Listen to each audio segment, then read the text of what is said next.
You just got the envelope. You open it, and your heart drops. You went to an in-network hospital. You paid your copay, and you thought you were done. But now, some doctor you've never met, an anesthesiologist or a radiologist, is billing you $3,400 for out-of-network services. Most people panic. They think, well, I guess I have to pay it or my credit is ruined. Stop. Do not pay that bill. Do not even call them until you watch this. As of January 2026, the federal government has massively expanded the No Surprises Act and hospital price transparency rules. There is now a legal ceiling on what they can charge you. And if they didn't follow the 2026 transparency requirements, that bill might be legally unenforceable. Today, I'm giving you the internal audit script. We're going to use 45 CFR Section 149 and Section 180 to force that hospital to play by the rules. The most common surprise bill comes from Ancillary Services. This is the ninja of medical billing. You go to a hospital that takes your insurance, but the guy who puts you to sleep, the anesthesiologist, doesn't. They used to call this balance billing. They take what insurance paid them and then bill you for the rest. But under 45 CFR Section 149.110, this is now strictly illegal for emergency services, and this is the big one for ancillary services. At an in-network facility, the law says you cannot knowingly choose a doctor you didn't even meet. If you get a bill from a radiologist, pathologist, anesthesiologist, or assistant surgeon at an in-network hospital, you are only legally required to pay your in-network cost-sharing amount, period. Anything above that is a violation of federal law. This is the newest weapon in your arsenal. As of January 1st, 2026, hospitals are required under 45 CFR Section 180.50 to post machine-readable files on their websites.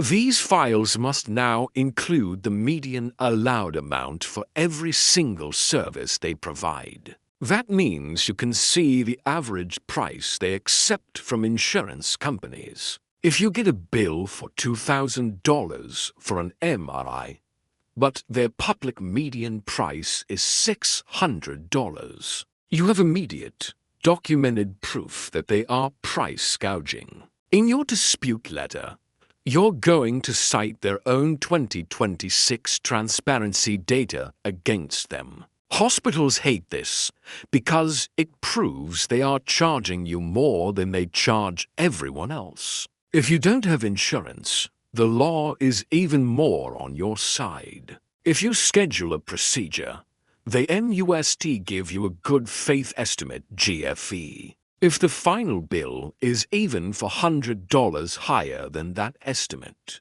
you can trigger the patient-provider dispute resolution process. This is a federal arbitration where a third party, not the hospital, decides the fair price. And guess what? Most hospitals will settle for the original estimate the second you mention the word arbitration, because the filing fee for them is often higher than the bill itself. When you call the billing department, do not ask for help. Do not ask for a payment plan. A payment plan is an admission that you owe the debt. Instead, you use this script.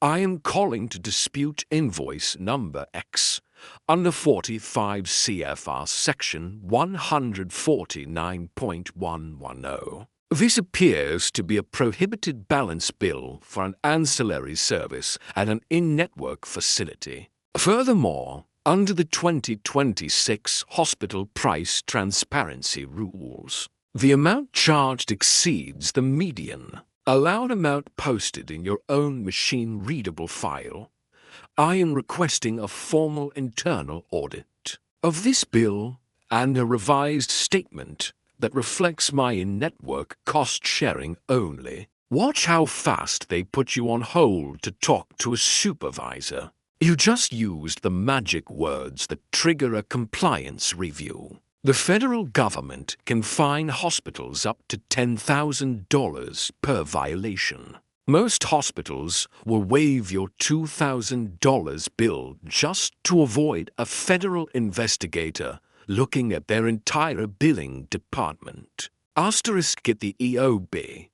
Look at your explanation of benefits from your insurance. If the EOB says you owe $50, but the hospital says you owe $500, the hospital is breaking the law. Audit the MRF. Go to the hospital's website, search for price transparency, and look for that 2026 median price for your procedure code. The certified letter. If the phone call doesn't work, mail the audit request via certified mail. You have more power in 2026 than patients have ever had in history. The days of paying whatever they tell you are over.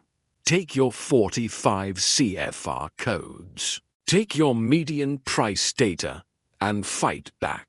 All the direct links to the federal codes and the CMS complaint portal are in the description. Don't let them bully you. Like, subscribe, and stay protected. If these videos are helpful, pushing subscribe is appreciated. Also, feel free to let me know in the comments section what video would be helpful to you. Hope you enjoy your day.